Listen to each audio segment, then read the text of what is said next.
noite a todas e todos. Sejam muito bem-vindos a mais uma live aqui pelo Diálogos do Lacaneando.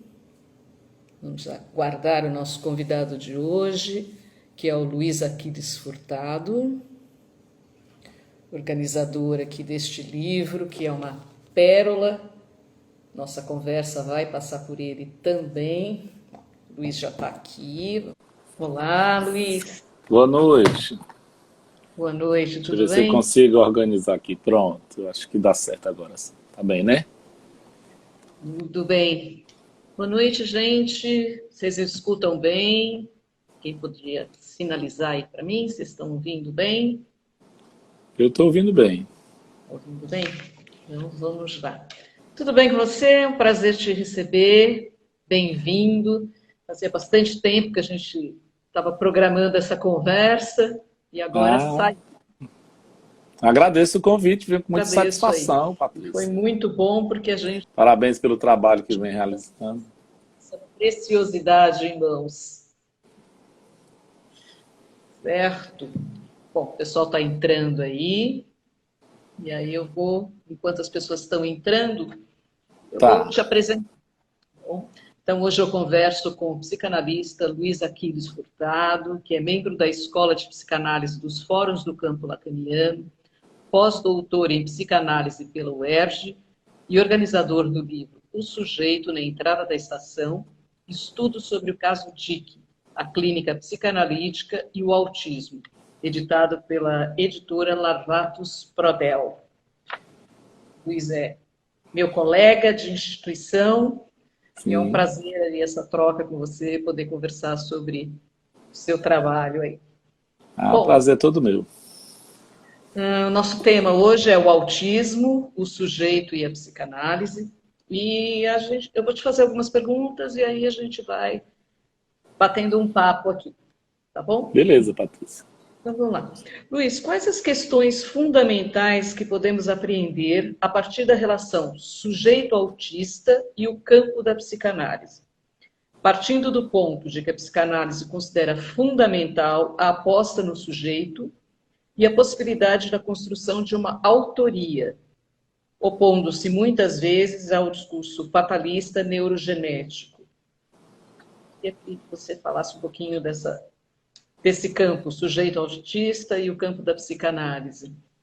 Então, a questão do autismo e da psicanálise, ela é complexa e é polêmica, mas, na verdade, eu prefiro dizer que a polêmica não é só não é por causa da psicanálise, e mais por causa da categoria do autismo, né? Tá. Então, a própria invenção da palavra autismo, né? Então, assim, quando a gente fala das dificuldades e das polêmicas em torno do autismo, a gente fala nos diversos campos do saber. A psicanálise não é a única. Na medicina também, na neurologia, na genética, tudo isso, nós não temos um marcador biológico para o autismo, embora hajam publicações que insinuem isso. Mas nós não temos uma conclusão definitiva que possa estabelecer isso com certeza, né? Então, essa já de cara é uma questão. Nós temos uma outra questão teórico-diagnóstica, que é a produção reiterada e revisada periodicamente dos modos como se entende o diagnóstico. E isso, portanto, nós temos a última versão no DSM-5, que já está sendo revisado também as questões relacionadas ao transtorno do espectro do autismo. E se a gente for voltando no tempo, a história, esse campo de tensão, ele surge no nascimento do nome autismo. Não é nem da categoria clínica que foi nomeada por Kanner, que era um psiquiatra, que sofreu, de alguma maneira, a influência do linguajar psicanalítico, porque, afinal de contas, a psicanálise na primeira metade do século XX, ela dominou a psiquiatria porque ela permitia uma apreensão dos elementos estruturais das categorias psiquiátricas, né? Uma descrição melhor, dava uma substância epistemológico-clínica de uma melhor compreensão das categorias. Só a partir de um certo momento, por uma série de de fatores, e principal, entre eles os principais fatores econômico-políticos, houve um deslizamento desse entendimento com uma apreensão mais cognitivista. Então, os pontos importantes, eu acho que a gente pode pensar da relação da psicanálise e autismo, é esse exatamente que você sugeriu na sua pergunta, né? Que a psicanálise, o que ela tem de una, no sentido de um traço distintivo como uma praxis e como uma disciplina específica, é a aposta no sujeito em qualquer circunstância. Seja com diagnóstico de autismo, seja um neurótico comum, enfim. Uma análise, ela vai se destacar e se diferenciar de outras práticas porque ela produz o efeito sujeito. Ela busca, entendendo, né, que o sujeito não corresponde, em psicanálise, à pessoa. É muito importante que a gente faça essa distinção. Né? Que não há uma sinonímia quando a gente fala sujeito e pessoa ou paciente. Então, um efeito analítico, né, do trabalho de um psicanalista, ele tem como resultado a produção do efeito sujeito, e não há sujeito, à luz da psicanálise, sem relação com o outro. Porque o outro é a dimensão, implica a dimensão da linguagem, a dimensão, né, simbólica propriamente dita, que é essa suposição ético-clínica e constatação também de saída dos psicanalistas. Então, nesse sentido, o campo da psicanálise e do autismo não só é indicado, né, ao contrário do que alguns podem acreditar, como é recomendado. Por quê? Porque, agora, também não se constitui como um campo solitário. Um psicanalista não vai trabalhar sozinho, se pretendendo uma panaceia. Ele trabalha junto com outros, né, com outras pessoas que trabalham em equipe, né, com a multiplicidade de fatores que entram nessa realidade. Então, nesse sentido, um analista vai se destacar no que se refere ao seu trabalho, quanto, né, a ênfase que dá no uso que o sujeito faz da linguagem e desse uso a derivação do que ele deseja, independentemente de sua estrutura clínica.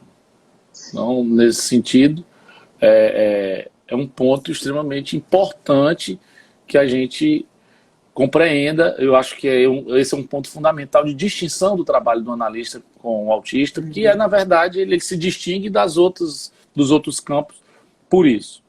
Né? Então, em última instância, não há psicanálise do autismo. Há psicanálise do sujeito. Né? Que, por uma circunstância ou outra, pode vir a ter um diagnóstico de autismo, de psicose, um diagnóstico qualquer que possa ser mais ou menos coerente com a discursividade contemporânea, hegemônica no momento, que é essa americana do DSM.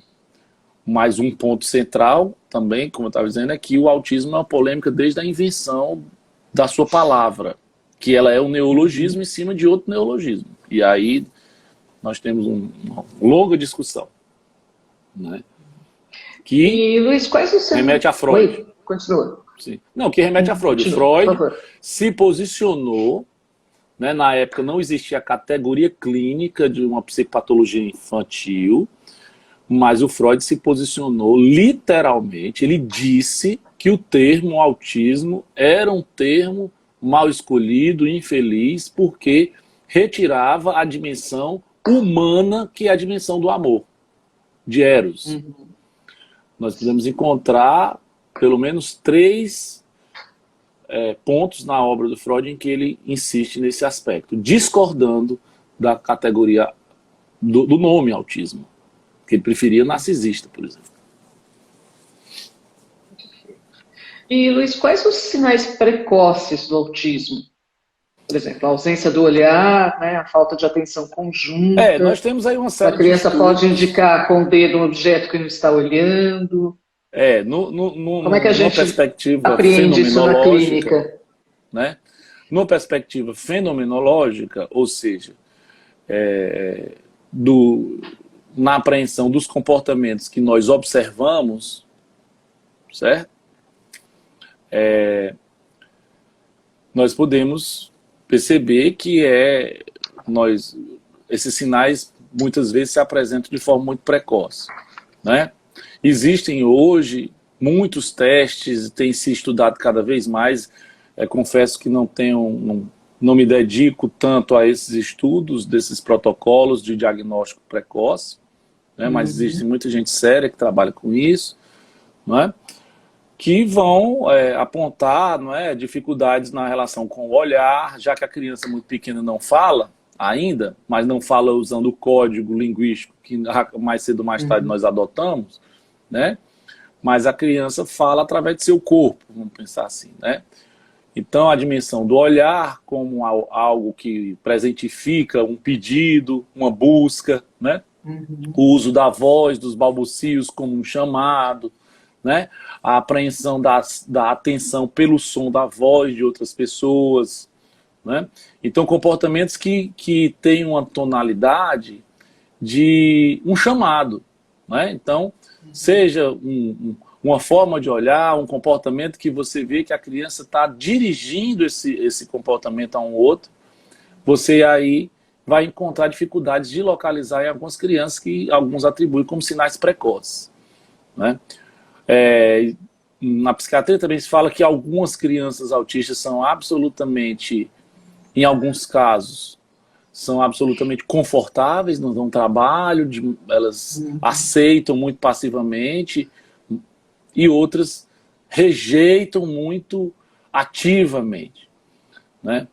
E não param de chorar, outras nunca choram. Então é algo que não tem uma alternância, né? Entre o choro e a tranquilidade, um endereçamento desses comportamentos. Então esses sinais precoces, eles passam primordialmente por aí.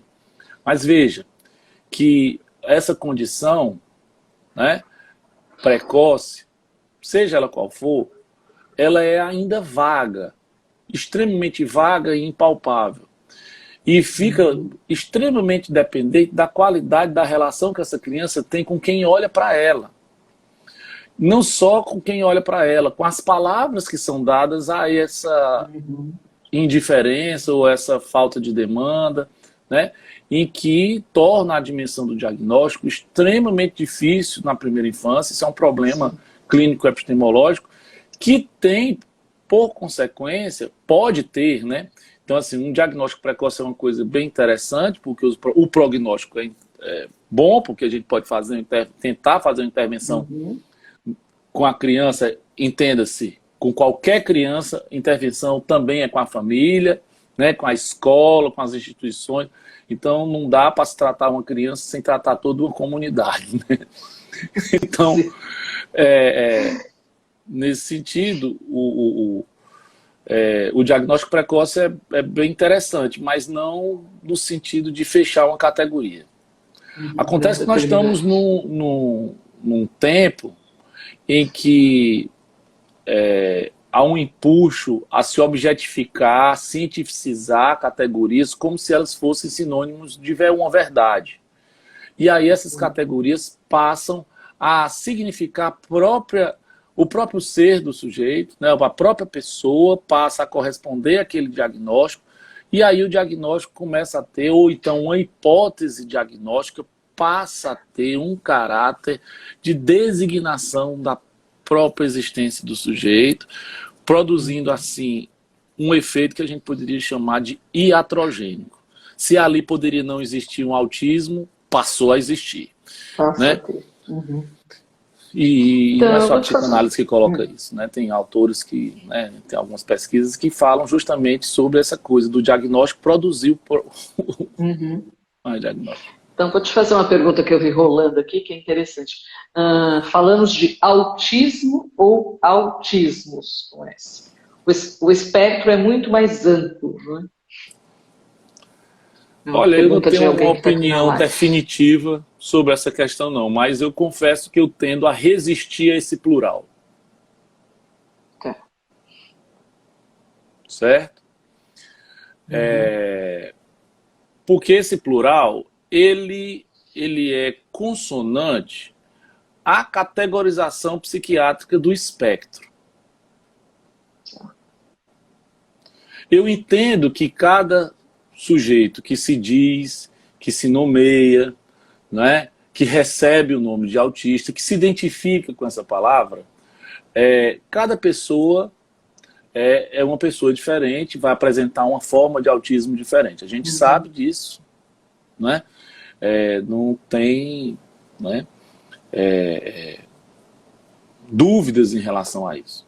Agora a gente tem que lembrar, politicamente, o que é que significa esse transtorno do espectro do autismo, em termos políticos, e não que essas pessoas não existam, pelo amor de Deus. Né? A gente sabe que essas pessoas existem, elas têm todo o direito de se nomear da forma como elas preferirem, não é? De se identificar, de se associar, de lutar pelos seus direitos, que é uma longa história de exclusão, de segregação, de preconceito e de rapto dos direitos fundamentais. Nesse sentido, os psicanalistas sempre estiveram ao lado das famílias dos autistas, apesar de uma campanha deliberada de acusação de que os psicanalistas culpabilizam os pais de autistas. Bem, existem na história da psicanálise, sim, pessoas que disseram muita besteira, né? Mas como também existe na matemática, como também existe na física, como também existe na medicina. E nem por isso a matemática, a física e a medicina são desautorizadas porque existiram alguns de seus cientistas que disseram e que erraram no caminho. Do mesmo jeito, se fosse para a gente desautorizar porque se disse muita besteira sobre o autismo, a primeira ciência que deveria ser desautorizada seria a psiquiatria. Não é? O próprio Asperger serviu aos nazistas e fez experiências com crianças autistas no nazismo. Então, devagar com o andor que o santo é de barro. Então, a gente estava falando sobre os plurais, né? Então, eu não sou muito simpático, mas eu não tenho uma opinião extremamente formada, eu preciso amadurecer mais, porque é o seguinte, para mim, em termos clínicos e políticos, a própria categoria autismo, ela cria impasses, né? Porque etimologicamente, como é que, por exemplo, a gente poderia conceber uma pessoa que não tem eros, que não tem a relação de amor com os objetos e com os outros, fazer um movimento social e identitário como o movimento da neurodiversidade? Fazer uma associação. Então isso cria impasse. A institucionalização do autismo também cria seus impasses e a gente sabe disso. Né? Há um mercado, uma guerra absurda em que se colocam verdades sobre o autismo como se elas fossem verdades absolutas. Então, a dimensão da pergunta sobre o sujeito foi completamente abolida. O que é que deseja essa pessoa? Né? O que é que de fato tem a ver com ela para que a gente possa apostar nesse trabalho? Né? Então, nesse sentido, a dimensão do plural, né, ela, a priori, ela reforça essa coisa do espectro do autismo, que é uma categoria, eu não sei se eu qualificaria como anêmica, mas ela não sei se anêmica, não sei se falaciosa, mas ela tem um vício. Talvez ela seja tautológica. Porque, veja só, se você... Agora eu vou fazer uma crítica epistemológica ao DSM. Tá. Por exemplo, a noção de transtorno, se a gente abrir o manual dos transtornos, né, que é um transtorno, o DSM, ele vai definir transtorno lá como um conjunto, não é, de de manifestações. Né? E lá no DSM também vai definir, o espectro é uma analogia, né? A noção do espectro da luz como gradações. Né? Nós temos 2 espectros no DSM, por exemplo, nós temos o transtorno do espectro da esquizofrenia também. Né? Então, essa ideia de gradação como espectro. E eles definem esse espectro também como uma série de sintomas que vão se compor. Então, transtorno do espectro, transtorno é um conjunto marcado por uma série de sintomas, de um espectro, que é um conjunto de sintomas, do autismo, que é considerado um conjunto de sintomas. Então, o transtorno é uma síndrome de uma síndrome de uma síndrome. Então, ele é uma definição circular, risível, que, na prática, tem sido diagnosticado todo tipo de criança que apresenta algum tipo não sei se eu acho que você deve estar vivendo isso aí em São Paulo, mas quem trabalha nas escolas, quem trabalha com a infância, está vendo uma multiplicação de diagnóstico de autismo exponencial. É uma epidemia, parece que batizaram a água do mundo e que as crianças estão aparecendo. Veja só, com isso eu não estou menosprezando a gravidade da situação e a complexidade da situação que vivemos. Né? Nós temos estudos estatísticos que são que a gente o discurso universitário ele fica reproduzindo os índices, né? Mas não observa muitas vezes, não se transmite, por exemplo, as metodologias pelas quais esses índices foram retirados. Então, por exemplo, em 2010, quando eu fiz a minha tese de doutorado, quando defendi, havia uma estatística de uma criança a cada 120, o que já era altíssimo. Há poucos anos, nós chegamos a uma estatística de uma a cada 62 crianças. Então, em 12 anos se dobrou. Então, daqui a pouco, se em 12 anos se dobrou, né, daqui a 12 anos vai dobrar novamente. Sim. Então, daqui a 12 anos vão ser uma criança a cada 30. Né? Há algo de estranho aí no reino da Dinamarca. Né? Sim, sim. Então, será que existem mais autistas? Uma série de fatores nós podemos considerar aí. Nós podemos considerar que a população está mais esclarecida e mais aberta, como foi algo que aconteceu com a síndrome de Down, né? Na medida em que as pessoas começaram a falar mais, trouxe uma série de ferramentas para as famílias, para essas pessoas com síndrome de Down, e elas tiveram uma vida muito melhor do que antes tinham, não é? Ou seja, puderam chegar à velhice, inclusive. Né? A gente, na minha infância, a gente não via um idoso com síndrome de Down. Né? Então, ouvia muito raramente. Né? Então, você vê que isso já, embora com todas as dificuldades, nós podemos ver. Agora, com o autismo também tem acontecido esse esclarecimento da população, mas, por outro lado, há um fetiche da categoria. E esse fetiche ele não vem sozinho. Há um fetiche também dos métodos evidentes cientificamente como aqueles mais indicados para o autismo. E aí se oculta numa batalha ideológica a coisa, de uma forma muito dolorosa, que só quem perde são as famílias e as pessoas com esse diagnóstico, que ficam num limbo, num vazio, não é? De um encaminhamento de um para outro, sem possibilidade de escolha de seu próprio tratamento, de se fazer agente das escolhas e etc. Né? Bom, a voz tem um lugar especial no autismo, né? Bem como a linguagem. Qual a relação do sujeito autista com a linguagem? Não podemos dizer que o autista não esteja na linguagem, mas ele tem dificuldade de tomar a palavra de forma autêntica, né? Sim.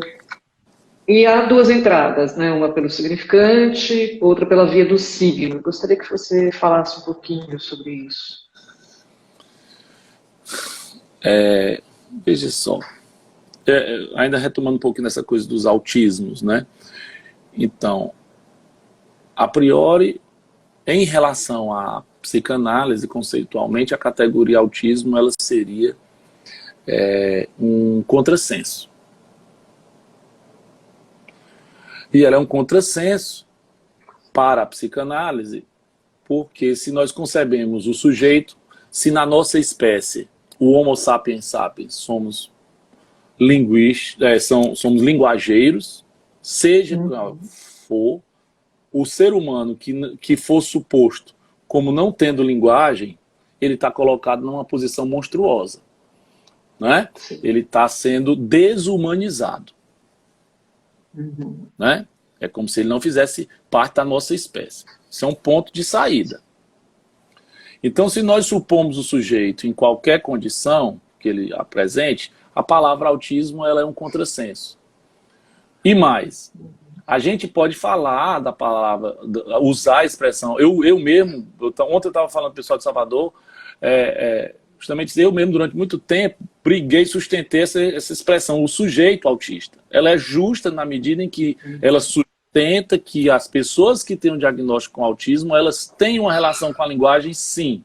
Podem ter impasses com a ordem simbólica, com a ordem do significante, mas elas têm uma relação com a linguagem, sim, e são tocadas pela linguagem e se expressam de uma maneira ou de outra, da forma como podem, mas elas mantêm a sua característica humana. No entanto, se nós utilizamos essa expressão no contexto da psicanálise e formos rigorosos em termos teóricos, ela é um contrassenso, porque autismo, a palavra autismo retira justamente a dimensão do sujeito. Né? Então ela é um contrassenso. Né? Mas ela é justa em termos éticos, clínicos e políticos. Certo? Porque o autista é um sujeito. Né? Ela entra num contrassenso teórico, vamos pensar assim. Então, e aí volta na coisa dos autismos, porque assim, sendo a categoria autismo proveniente da psiquiatria, não é uma categoria psicanalítica, definitivamente. Para Freud não é, certo? Lacan, por exemplo, chega em vários momentos, ele chega e diz o seguinte: chamam de autismo, né? Ele diz, isso aí rápido demais. Ele diz, espera aí, tenha calma. Né? E aí ele vai salientar o quê? Ele vai salientar que essas pessoas são extremamente verbosas e que as palavras para elas têm muito peso. Ou seja, o que Lacan está colocando em última instância é que talvez, como a Maria Anitta coloca na abertura de uma revista que ela organizou, chamada Marraio, né? Um dos primeiros volumes, na verdade, as pessoas autistas, elas demonstram, na verdade, o paradigma da nossa humanidade. De que nós somos traumatizados pela linguagem de saída e que o fato de que a gente lida com a linguagem significa que nós pagamos um preço muito caro para falar, que é a surdez da melodia da voz. E que a gente fala por todos os poros e pela ponta dos dedos. E que a dimensão, né, da linguagem, ela ultrapassa a dimensão dos significados. Né? Mas sim de uma articulação que é uma articulação de ressonância. A gente adquire a linguagem porque a dimensão da fala apresenta algo que é de uma ordem musical, que na linguística nós chamamos de prosódia. Sim. Né? Então a criança não nasce falando, né? Há muitos anos eu conheci um garotinho que eu perdi a paciência com ele durante os atendimentos, no sentido de que ir direto no sintoma dele. Aí ele era meio gago. Aí eu perguntei, e aí esse Eu era um jovem psicólogo lá em Fortaleza, e aí ele me deu a seguinte lição. Eu perguntei, vem cá, e esse jeito que tu fala, não te incomoda, não? Perguntei, né? Sobre a gagueira dele. Aí ele disse, às vezes. Eu digo, e aí?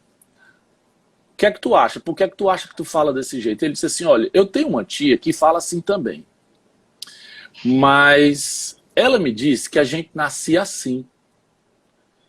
Mas eu não concordo, não. Eu não nasci falando. Então, a gente não nasce falando, mas... ou seja, a gente não nasce com o repertório da língua, né? Como é que a gente pode dizer, como Lacan diz, nos parasitando.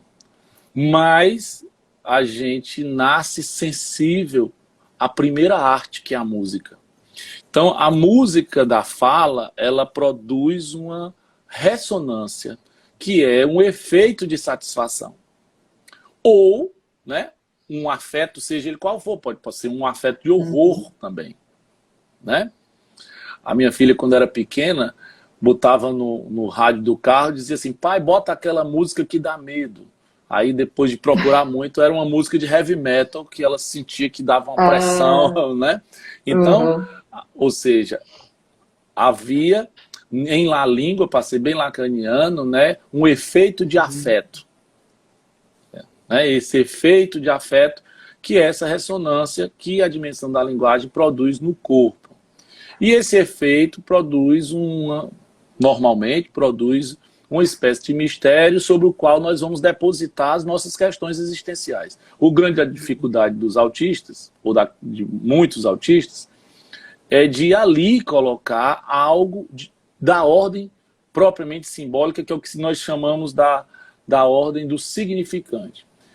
Então, quando a dimensão simbólica, né, da língua e a possibilidade das trocas não se junta a essa dimensão ressonante, essa dimensão gozosa, para usar um termo lacaniano, o que resta é a dimensão invasiva e desagregadora.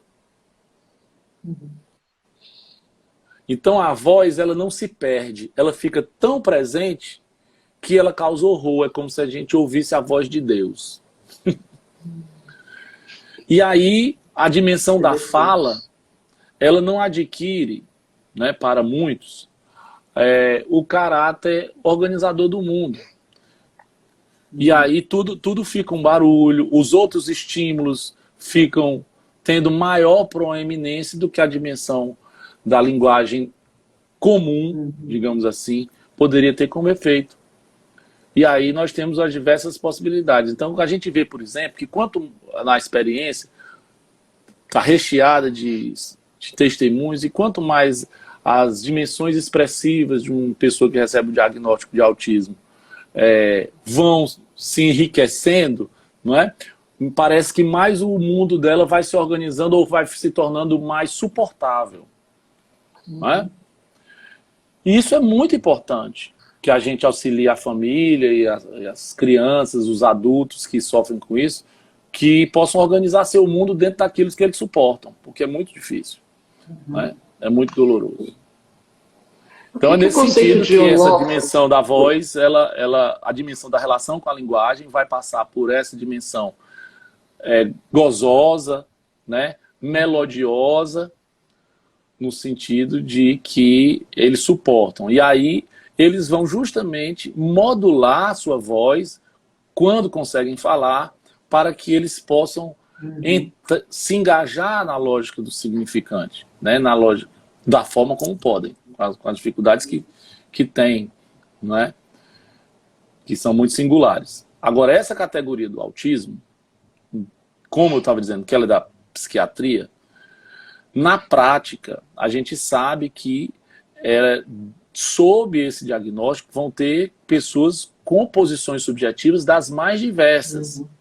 Então, eu resisto a pensar o autismo com uma especificidade, à luz da psicanálise, né? Por essa série de motivos. Então, sob o diagnóstico de autismo, ou mesmo com sintomas autísticos, a gente vê muitas crianças com toda aquela miríade de sintomas, mas que quando a gente começa a trabalhar, surpreendentemente, a criança aflora uma outra coisa. Então, o raciocínio o diagnóstico estava errado, né? Não era um autista de verdade. Mas se a gente for ver, tinha, à luz da psiquiatria, sim, o diagnóstico, cabia naqueles critérios, mas, no entanto, houve um outro destino, não é? E aí, para aqueles que são muito amantes da categoria, não estou falando de cura do autismo, porque da condição humana ninguém se cura. Né? Eu estou me referindo aos problemas na concepção dessas categorias, né? E nem menosprezando, claro, o sofrimento. Então, nós encontramos na prática 5 pessoas que vão continuar com aquela gama de sintomas para o resto da vida. Mais ou menos, evoluindo mais ou menos, amenizando mais ou menos, né? Ou se desenvolvendo a tal ponto que grande parte dos sintomas desaparece e aquele núcleo autístico vai ficar bem sutil, né? E outras vão ficam extremamente comprometidas, cronificadas, e outras crianças que eventualmente se cogitou ou até se teve um diagnóstico e desaparece. Se conclui que esse diagnóstico estava errado. Não se coloca em dúvida que a ciência pode estar errada. E não o diagnóstico. E antes da gente entrar propriamente no livro, eu queria te fazer mais uma pergunta. E por que o conceito de holófrase é de fundamental importância clínica?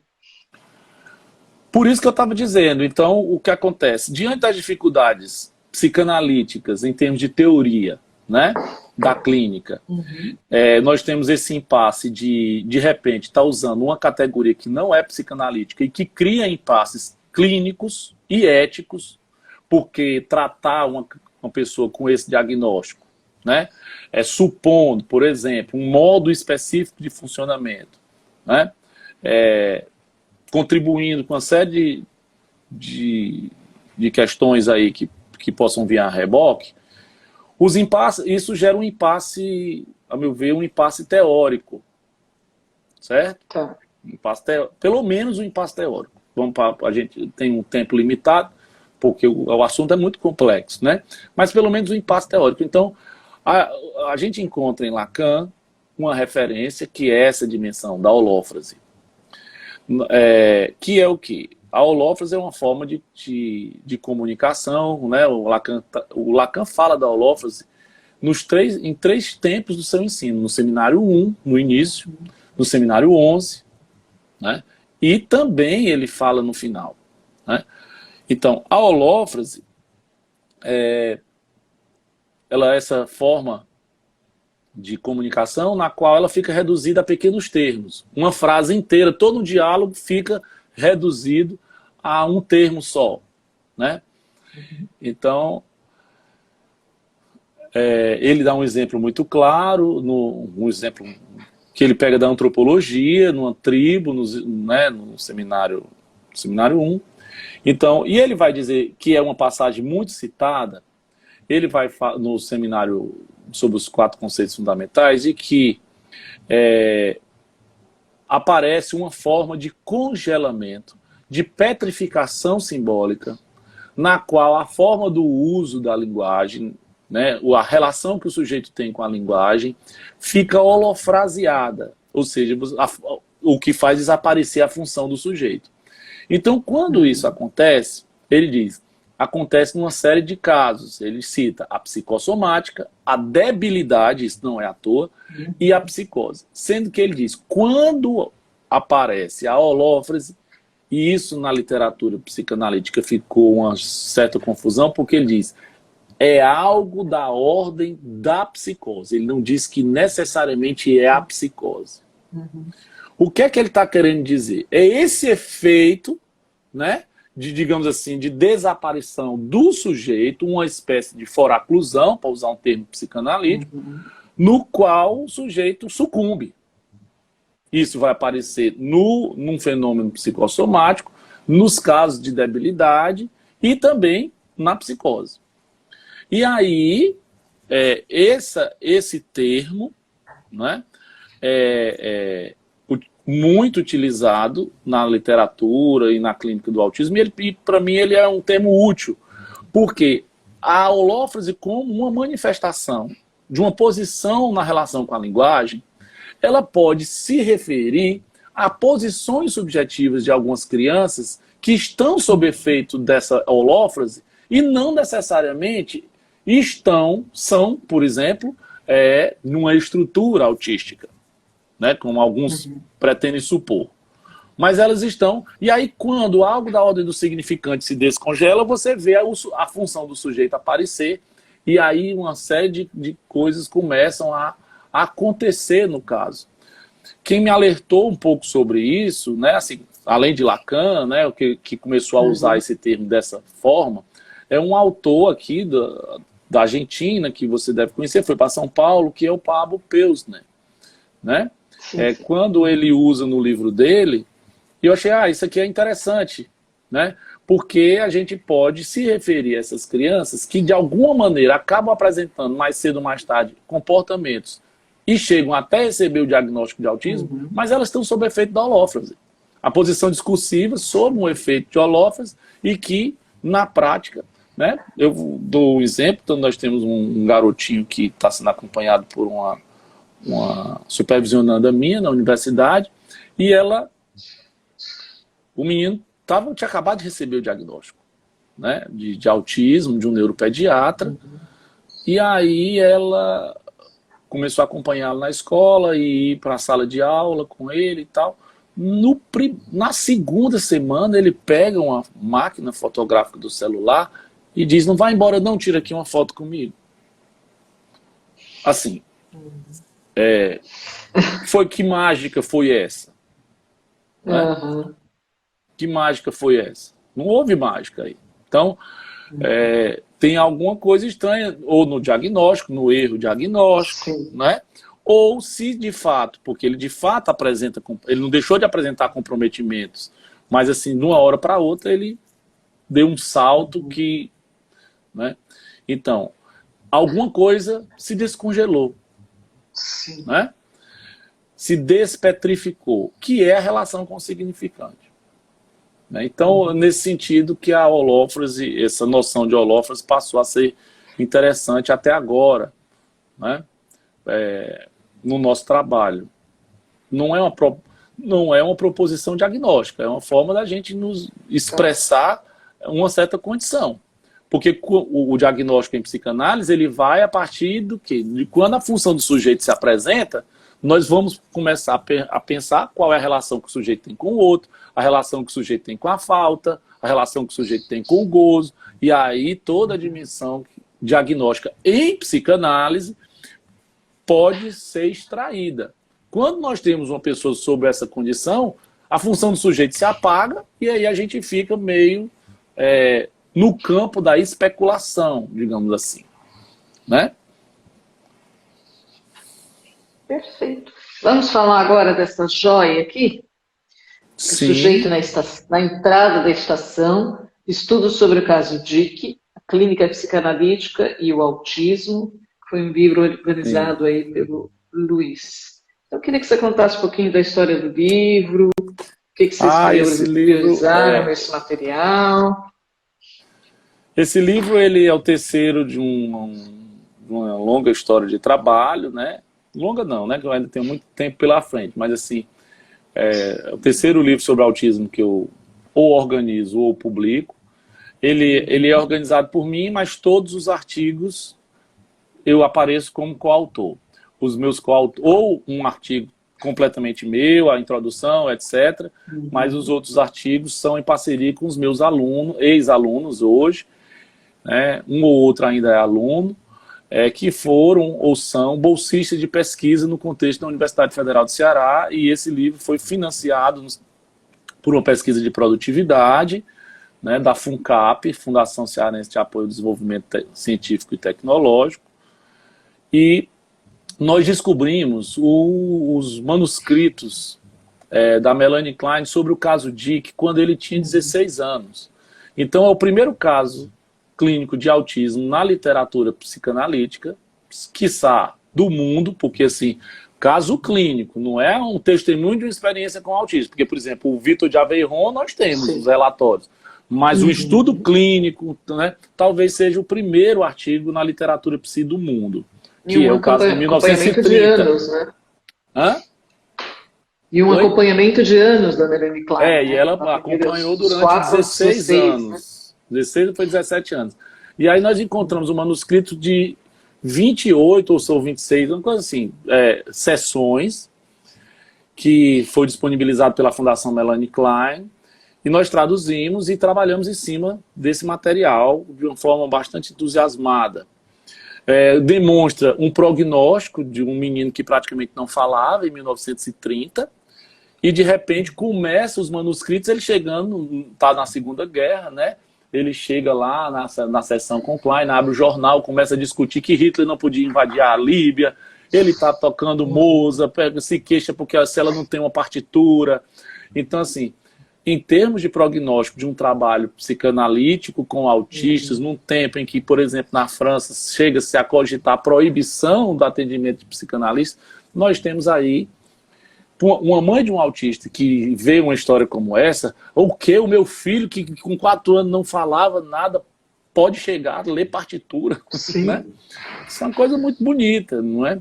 Bem, mesmo com todos os impasses teóricos, a forma como a Melanie Klein fazia as interpretações dela, que podem ser submetidas a críticas, sim, e aí a gente compartilha com o mundo brasileiro, não é?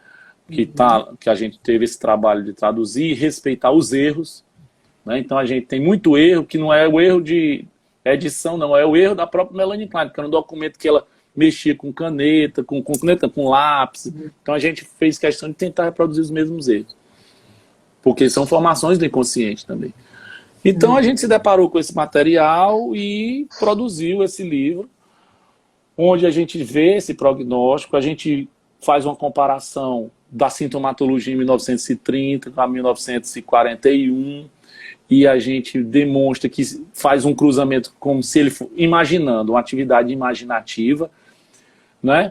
Que como se ele fosse diagnosticado pelo DSM, a gente tem a conclusão certa, né? Mostrando passagens do texto de que ele certamente entraria no transtorno do espectro do autismo hoje, não é? E ele tinha um diagnóstico de esquizofrenia, na verdade, demência precoce, para Melanie Klein, né? E é isso, assim, é um livro que eu estou muito feliz, eu fiquei muito entusiasmado, perdi muitas noites, ganhei muitas noites nessa pesquisa, porque eu estava entusiasmadíssimo com a importância que é esse trabalho. Então, assim, me sinto um privilegiado nesse sentido, ter trabalhado com esses alunos, uma preciosidade que é o testemunho clínico da Melanie Klein. Eu nunca imaginei que um dia eu pudesse traduzir o texto inédito da Melanie Klein, né? Que é um texto sobre autismo absolutamente inédito, um relato de caso, né? Onde ela relata as sessões dia a dia, né? Que eram sessões diárias. Então, é isso. Aí o título, né, que pode parecer para alguns um tanto misterioso, é o seguinte: ele mexe com o fato de que na primeira sessão da vida dele, com a sessão que ocorreu no dia 7 de janeiro de 1929, as primeiras, que está lá no artigo de 1930, a primeira sessão, quando ela não sabia o que fazer, o menino olhava para ela, ficava rodando na sala, como se ela fosse um móvel, ela pega um trem grande, um trem pequeno, e diz: olha, esse é o trem papai, esse é o trem Dick, né? E aí o menino pega o trem e diz estação. E aí nós já temos os significantes que estão no título do livro, mas na verdade eu fiz eu mexi com essa frase, chegou dessa maneira, como a gente estava conversando em uma das suas perguntas, a suposição do sujeito na entrada da estação. Por quê? Aí entra Lacan. O Lacan, no seminário sobre o saber do psicanalista, ele vai dizer, né, da constituição do sujeito, de que há uma questão que é da ordem do dia, ou seja, uma questão extremamente urgente, que ele já contava lá na terceira parte da função em campo da fala da linguagem, que é a dimensão ressonante da linguagem. né? E aí ele vai mostrar que ele diz assim, os filhotes humanos, há muito tempo, né, se satisfazem em reproduzir aquilo que eles há muito tempo ouvem. Essa é a frase que ele diz. E aí ele diz, e que aí ele começa a falar da caverna de Platão. Aí ele diz, algumas coisas ressoam na entrada da caverna e outras no fim da caverna. Certo? Ele fazendo uma alusão ao gozo que temos com a voz em relação aos fonemas. Que ele fala de um fonema. Do fonema, por exemplo, ele dá o exemplo, fonema P e K. Certo? Ele faz K, ele grita, e aí ressoa no fundo da caverna, que é a igreja, que ele está dando aquela aula. E aí eu brinco, o título do livro, né, o sujeito na entrada da estação, porque station, que é a primeira palavra que o Dick fala na sessão com Melanie Klein, mantém um fonema que é lingodental, que nós repetindo faz o som do trem de uma forma onomatopaica. Sim. Demonstrando o gozo da linguagem na primeira palavra, né? E o trem como também representa a cadeia significante. Então, se station representa um gozo com a língua, o trem representa a dimensão da cadeia significante. E essa relação do trem com a cadeia significante não sou eu quem diz, é Lacan no seminário sobre o desejo e sua interpretação, quando ele volta a comentar. Então, o Lacan, ele, ao contrário do que se pode achar, que o Lacan apenas comentou sobre o autismo no final do seu ensino, ele falou sobre o autismo durante toda a sua vida. Ou melhor dizendo, durante as 3 décadas, nós podemos localizar pelo menos nos 3 momentos de seu ensino, referências diretas ao autismo. No caso Dick, não só no caso Dick, como quando ele chama ninguém mais, ninguém menos que Rosine Lefort para falar do caso Robert, que o caso Robert também, se ele tivesse hoje, ele provavelmente teria um diagnóstico de transtorno do espectro do autismo. Nós sabemos que ele era um paranoico, né? Segundo a literatura, o próprio livro que a Rosine Lefort escreve sobre ele. Em 63 e 69, o Lacan vai fazer aquela alusão, né? Como é que nós vamos dizer que essas crianças estão no pré-verbal se elas tampam os ouvidos? Se elas tampam os ouvidos, é para quê se não estão no verbo? Né? E ele está falando aonde? Quando ele diz isso? Num congresso, num encontro sobre as psicoses da criança. Onde o autismo era uma questão, né? E onde o Winnicott diz com todas as letras que a categoria do autismo não existe. Que ela produz mais prejuízo diagnóstico, né? Ou seja, análise. O Winnicott diz isso lá. Se a gente pega a conferência que ele dá nesse congresso, ele diz com todas as letras. Né? A própria Melanie Klein, ela se posiciona crítica em relação ao diagnóstico. E o Lacan diz, o Freud diz literalmente, e o Lacan diz, espera aí, vai devagar, né? Essas pessoas não dá certo de chamar elas de autistas porque elas são muito verbosas, o peso das palavras é grande para elas. No seminário 1, né, ele diz, olha, esse garoto é mestre da linguagem, no sentido de que ele domina. Né? Se ele não fala, é porque ele, de alguma forma, ele se posiciona contra essa dimensão aí, que para ele é muito dolorosa. Então, é de uma sensibilidade clínica enorme. Você vê o Lacan demonstrando, por exemplo, no Dick, uma empatia. Como é que a gente pode falar de empatia no autista, né? Então, ele demonstra, olha como ele é empático com Melanie Klein, quando ele chega para ela e diz, coitadinha da dona Melanie Klein, está com essa esposa, está se desfazendo com os pedaços de lápis no colo dela, né? Então ele demonstra que sim, ele tinha uma relação com o outro, que o grande outro existe, que estava do lado da Melanie Klein, né? E quando ele é adolescente, o outro está lá no jornal, nos enganos do Hitler. É isso. Então esse livro, eu tive a sorte de ser a pessoa que encaminha, o carteiro, de fazer passar a mensagem. Né? Luiz, a gente pode dizer que o sujeito autista é um sujeito que sempre surpreende com saber próprio, uma vez que o saber sobre ele está nele? Todo sujeito. Não é só o sujeito autista, é todo sujeito. Não é? Todo sujeito só é sujeito na medida em que surpreende. É isso que a psicanálise ensina. As ocorrências que Freud, né, são testemunho da presença do sujeito. E o que há do traço comum das ocorrências, justamente a dimensão espontânea, logo surpreendente. E o que é curioso na clínica do autismo, que é extremamente importante, que é o seguinte: qualquer pessoa que lide com pessoa autista sabe disso. É que a pessoa está lá, parece que não está escutando nada, e de repente, numa espontaneidade, numa surpresa, como um flash, ela diz uma coisa que é absolutamente cortante, exata, precisa no momento em que ela enuncia. Ela diz uma frase, ela diz uma palavra, e depois se cala novamente, né? Ontem eu falei uma frase do Belchior, que é: eu quero que esse canto torto, feito faca, corte a carne de vocês, da música Palo Seco, né? Então ela vai lá na rapidez de um lapso. Veja só, ela está em silêncio, mas quando ela fala é como se fosse um lapso de língua, um ato falho. Mas na verdade é um ato certeiro.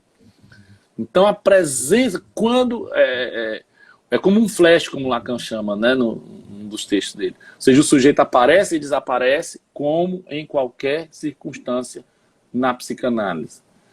E aí não tem como a gente sustentar que não há sujeito. Também a gente pode sustentar que não há sujeito também, por exemplo, na neurose, nos momentos em que o sujeito se fecha para o significante, né?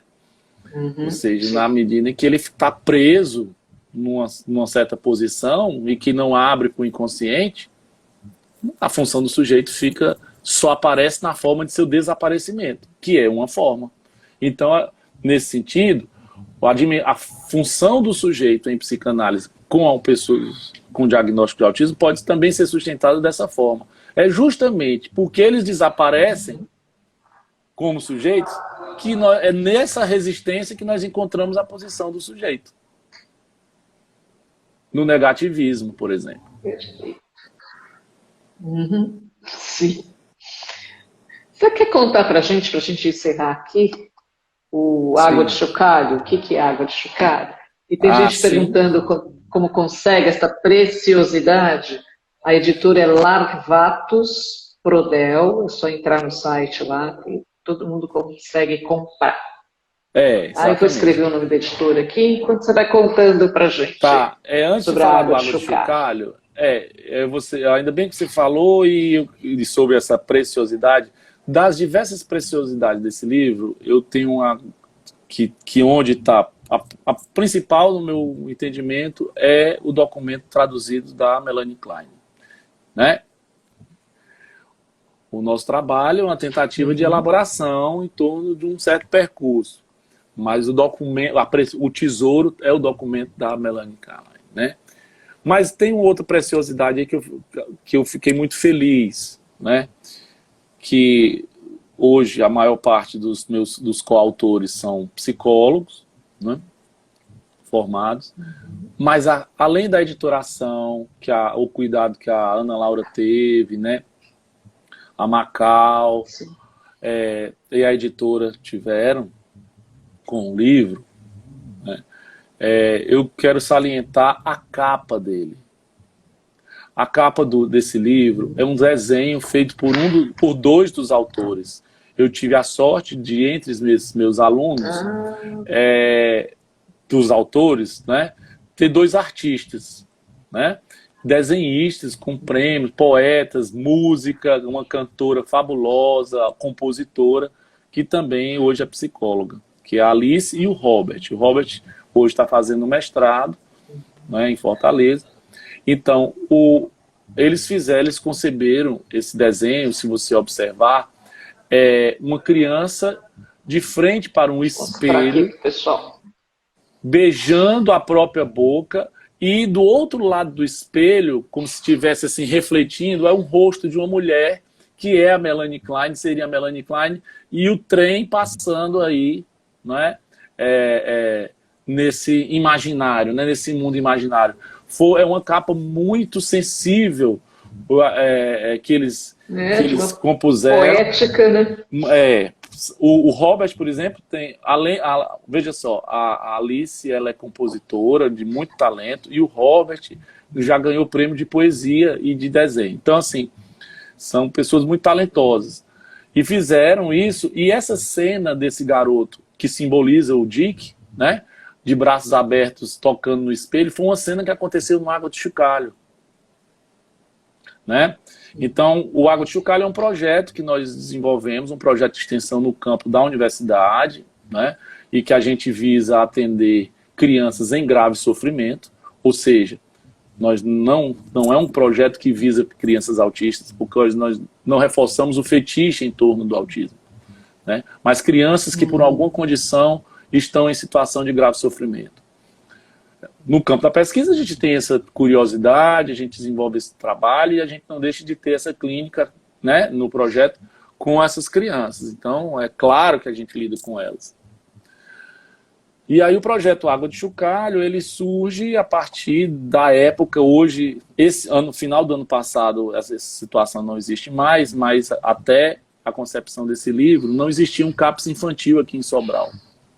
Apesar do tamanho da população, a cidade de médio porte, mais de 200 mil habitantes, não havia um CAPS infantil. E devido a uma série de dificuldades que a gente viu no decorrer de mais de uma década no trabalho com essas crianças, eu trouxe as nossas ações para o campo da extensão para usar os alunos, aproveitar os alunos como aqueles que vão tentar operar um tratamento mínimo, né, tudo que a gente puder fazer com essa população que estava desassistida. Né, apesar da bravura, da coragem e do trabalho incansável dos colegas do campo da saúde mental aqui em Sobral, que é uma cidade muito importante, né, na história da saúde mental brasileira. Então, o projeto tinha outro nome, né, até que, em um certo momento, eu me dei conta de que a gente podia chamá-lo de Água de Chocalho. Água de Chocalho é uma forma na cultura nordestina, depois descobri que em Minas Gerais também tinha algo parecido, que quando a gente fala muito aqui no Ceará, a gente diz, quando tem alguém que conversa demais, a gente diz, fulano tomou água de chocalho, né? O que é? No início do século XX, havia uma prática, existem referências que a gente pode fornecer, de historiadores, em que quando a criança tinha alguma dificuldade para começar a falar, você colocava a água dentro de um chocalho. O chocalho é uma espécie de sino que coloca no pescoço do boi, né, para localizar ele no meio do mato. Quando o boi começa a andar, você escuta o barulho e consegue localizar o sujeito ali onde você não consegue localizar. Por favor, não estou comparando ninguém com boi. Eu estou mostrando que eu estou mostrando... porque tem gente... A gente sabe o que diz, mas não sabe o que é que o outro escuta daquilo que a gente diz, né? O outro vai escutar, né? Vai que tem alguém que odeia a psicanálise aí, está dizendo que o psicanalista Luiz Aquiles está chamando os autistas de boi. Não tem nada a ver. Enfim. Então, o projeto Água de Chocalho, essa prática, né, ela de tomar água de chocalho visava, né, entrou para o imaginário popular, então visa, por exemplo, fazer com que as crianças comecem a falar. Veja só como é simbólico, porque durante toda a história da humanidade, a água representa o sistema simbólico, né? O próprio nome Aquiles foi mergulhado no rio, né, para se tornar invulnerável, mas uma parte dele não ficou, pois seu calcanhar, demonstrando a sua castração. Né? O batismo é mergulhando na água. Lacan fazia várias referências à água da linguagem e o deserto do real. Então, a água de chocalho, ela representa ao mesmo tempo a água sendo a linguagem e o chocalho a dimensão gozosa de la língua. Né? Então, o projeto Água de Chocalho, ele visa justamente esse convite à linguagem. né? Como uma operação simbólica na qual a gente usa a psicanálise enquanto prática, enquanto ética, né? No contexto da universidade e no contexto da saúde mental, com a educação inclusiva, sustentando a aposta de que essas crianças que estão sob grave sofrimento, e as crianças autistas também, são sujeitos da linguagem, têm relação com o significante e podem encontrar, seja qual for, fora de qualquer norma, e que elas possam inventar a forma como elas suportarem de entrar nesse rio, né? Que é ou serem batizadas ou tomarem uma água de chocalho. Vai que funciona, né? E aí a gente tenta não poupar esforços para que isso aconteça. Isso não significa que haja tanto sucesso assim. Mas é isso aí, a vida é para que a gente continue trabalhando, né? Sem dúvida. Luiz, eu queria colocar mais outra coisa que eu não tenha te perguntado. Se alguém tem alguma pergunta aqui. Ou você quer colocar alguma coisa? Pode perguntar, estou aqui de boas. Pode ficar à vontade de fazer a pergunta que quiserem, né? Eu vi aí que a Brua Graela falou de que em São Paulo tem a simpatia. Se alguém se anima aí. Diz que em São Paulo aí tem a água de arroz que dá numa concha para a criança começar a falar. Não sei se Então é algo semelhante, sim. Eu não conheço. Eu nunca tinha ouvido.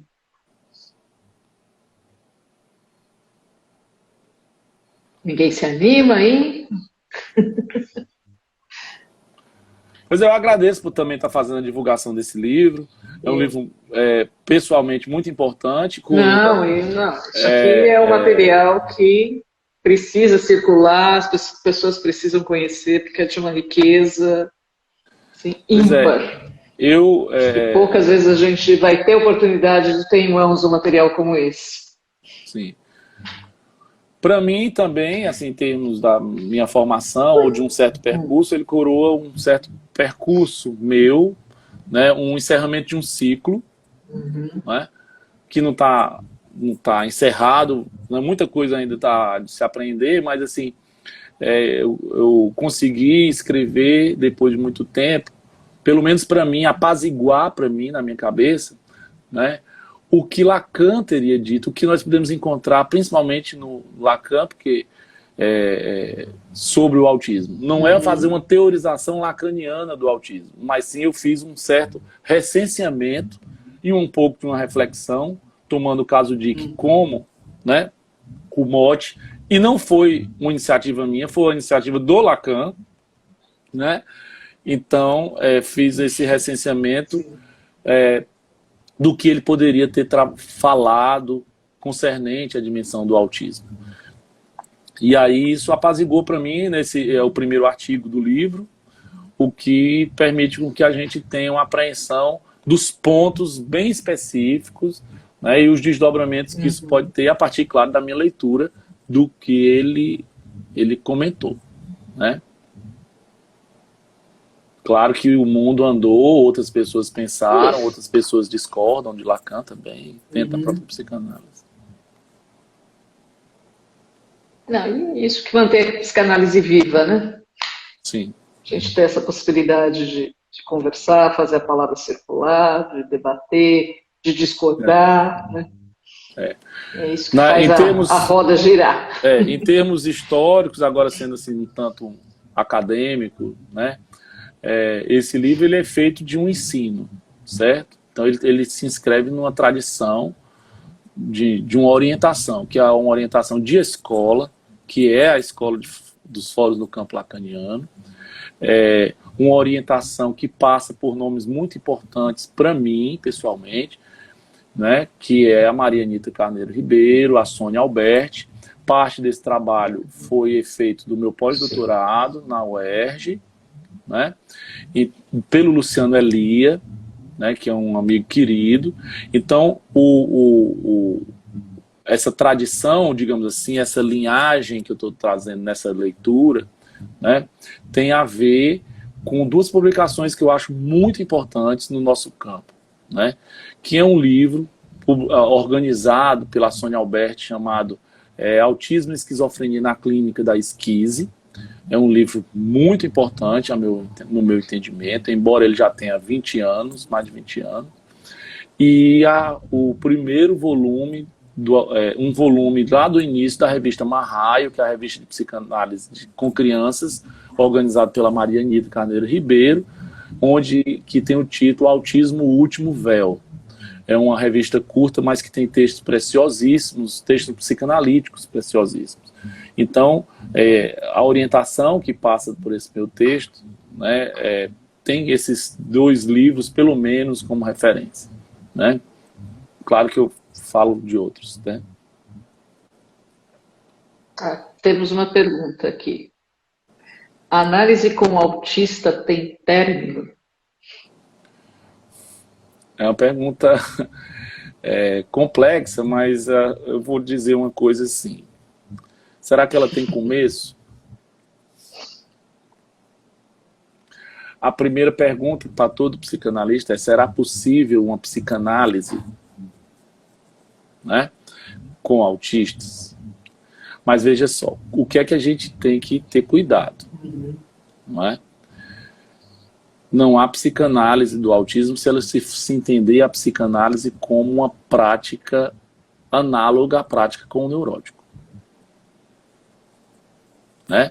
O tratamento, quando a gente, por exemplo, vê o texto do Lacan, né, chamado de uma questão preliminar a todo tratamento possível da psicose. Então há um tratamento do autismo. E esse tratamento no sentido de um acompanhamento, né, e não de uma cura, certo? Ele pode operar a partir de uma ética psicanalítica, né? Então, não sei se a Camila que fez essa questão estava lá desde o começo. Ela, da forma como ela está enunciada, ela pressupõe que o autista é um sujeito específico, né? Mas eu vou te dizer, eu não posso dizer da minha experiência, porque eu nunca testemunhei essa experiência até o final com uma pessoa dita autista, mas eu soube de uma pessoa bem querida de que conduziu um tratamento psicanalítico com a pessoa autista até ela ficar adulta, e ela se formou em medicina e seguiu o seu caminho. E disse claramente para essa analista de que nunca seria um psiquiatra.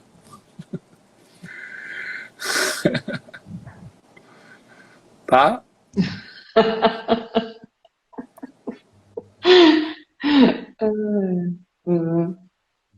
Perfeito.